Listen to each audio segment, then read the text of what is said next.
Hello guys, welcome back to our channel. നമ്മളിന്ന് മഞ്ഞൾ പറിച്ചിട്ട് ഉണക്കണ വീഡിയോ ആണ് ചെയ്യണത്. നമ്മളിത് 2 വർഷം മുമ്പ് നട്ട മഞ്ഞളാണ്. കഴിഞ്ഞ വർഷം പറിച്ചിട്ടുണ്ടായിരുന്നില്ല, ഈ വർഷമാണ് പറിക്കണത്. മഞ്ഞളിൻ്റെ തണ്ടൊക്കെ നന്നായിട്ട് ഉണങ്ങി മണ്ണിനോട് ചേരാറാവുന്ന സമയത്താണ് നമ്മൾ മഞ്ഞൾ പറിക്കണത്.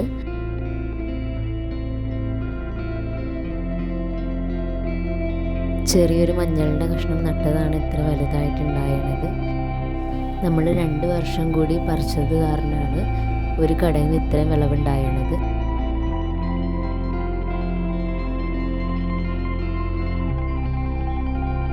മഞ്ഞളുമ പറ്റി പിടിച്ചിരിക്കുന്ന മണ്ണൊക്കെ നമുക്ക് കൊട്ടിക്കളഞ്ഞെടുക്കാം. ഈ പ്രാവശ്യം നമ്മൾ പുഴുങ്ങാതെയാണ് മഞ്ഞൾ ഉണക്കിയത്. പുഴുങ്ങാതെ മഞ്ഞൾ ഉണക്കി പൊടിച്ചെടുക്കുമ്പോൾ ആ പൊടി വളരെ കുറച്ച് മാത്രം കറിയിൽ ചേർത്താൽ മതി, ഒരുപാട് ചേർക്കേണ്ട ആവശ്യം വരില്ല. നമ്മൾ പൂർണ്ണചന്ദ്രനുള്ള സമയത്ത് മഞ്ഞൾ അരിഞ്ഞുണക്കാറില്ല.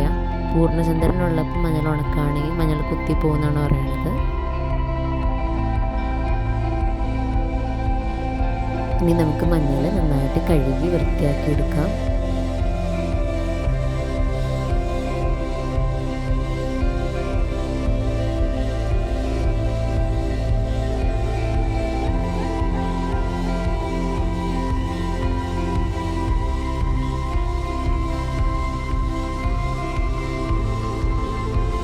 ഇനി നമുക്ക് മഞ്ഞൾ അരിഞ്ഞെടുക്കാം.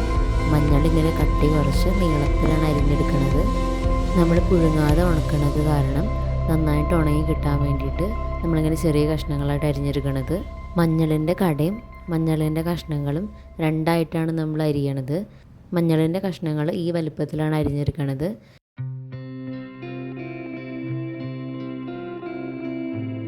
ഇതാണ് മഞ്ഞളിൻ്റെ കട. മഞ്ഞളിൻ്റെ കട മഞ്ഞളിൻ്റെ കഷ്ണത്തിനേക്കാളും കുറച്ചും കൂടി കട്ടി കുറച്ചിട്ടാണ് അരിഞ്ഞെടുക്കുന്നത്. എന്നാൽ മാത്രമേ നമുക്ക് മഞ്ഞളിൻ്റെ കട മഞ്ഞളിൻ്റെ ചെറിയ കഷ്ണങ്ങളോടൊപ്പം ഉണങ്ങി കിട്ടത്തുള്ളൂ.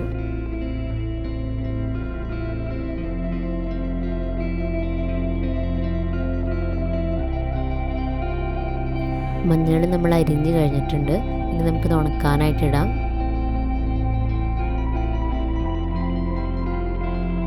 മഞ്ഞൾ നന്നായിട്ട് ഉണങ്ങാൻ പാകത്തിന് എല്ലായിടത്തേക്കും വിരിച്ചിട്ട് കൊടുക്കാം.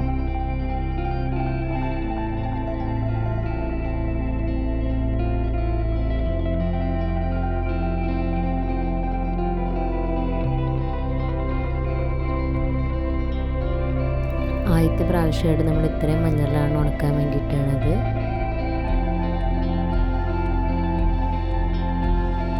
രണ്ടാമത്തെ ദിവസമായപ്പോഴേക്കും മഞ്ഞൾ ഇത്ര ഉണക്കായിട്ടുണ്ട്.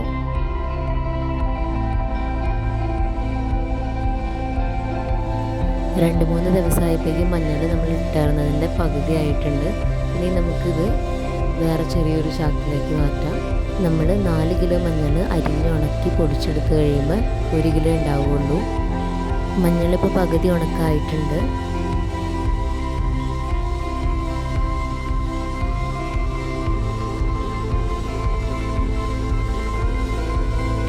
അടുത്ത ട്രിപ്പ് മഞ്ഞൾ നമ്മൾ അരിഞ്ഞെടുത്തിട്ടുണ്ട്. ഇനി നമുക്ക് ഉണക്കാനായിട്ടിടാം.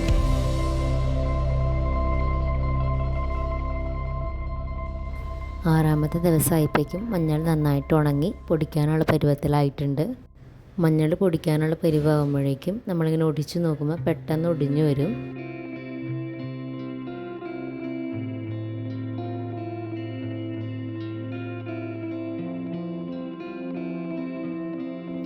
മഞ്ഞൾ ഉണക്കി കഴിയുമ്പോഴേക്കും അതിൽ കുറച്ച് പൊടിയൊക്കെ ഉണ്ടാവും. അത് പോവാനായിട്ട് ഇങ്ങനെ അളിയുടെ ഒരു മുറത്തിലിട്ടിട്ട് നന്നായിട്ട് തിരുമ്മി കൊടുക്കാം. നമ്മളിങ്ങനെ മുറത്തിലിട്ട് ഉരയ്ക്കണ സമയത്ത് മഞ്ഞളിൻ്റെ അടിയിലായിട്ട് കുറച്ച് പൊടി അടിഞ്ഞു കൂടിയിട്ടുണ്ടാവും. അത് നമുക്ക് ചേറ്റിക്കളയാം. ഒരു 4.5 കിലോ പച്ചമഞ്ഞൾ വാങ്ങി ഉണക്കി പൊടിപ്പിച്ചെടുക്കുകയാണെങ്കിൽ ഒരു വർഷത്തേക്ക് ഒരു വീട്ടിലേക്ക് വേണ്ട അത്രയും മഞ്ഞൾപ്പൊടി നമുക്ക് കിട്ടും. ഒരു 4.5 കിലോ പച്ചമഞ്ഞൾ വാങ്ങി അരിഞ്ഞുണക്കിയെടുക്കുകയാണെങ്കിൽ ഒരു വീട്ടിലേക്ക് ഒരു വർഷത്തേക്ക് വേണ്ട മഞ്ഞൾ നമുക്ക് കിട്ടും. ഇനി നമുക്ക് ഈ മഞ്ഞൾ പൊടിച്ചെടുക്കാം.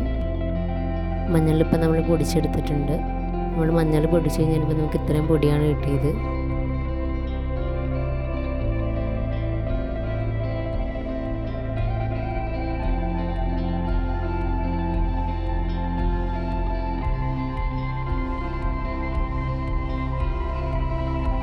ഇത് നമ്മൾ 2 വർഷം മുമ്പ് ഇതുപോലെ അരിഞ്ഞുണക്കി പൊടിച്ചെടുത്ത മഞ്ഞൾപ്പൊടിയാണ്. ഇതിനൊരു കേടും സംഭവിച്ചിട്ടില്ല, നമ്മളിപ്പോഴും ഉപയോഗിക്കുന്നുണ്ട്. വീഡിയോ ഇഷ്ടമായെങ്കിൽ എല്ലാവരും ലൈക്ക് ചെയ്യുക, ഷെയർ ചെയ്യുക, സബ്സ്ക്രൈബ് ചെയ്ത് ഈ ചാനലൊന്ന് സപ്പോർട്ട് ചെയ്യുക. Thanks for watching.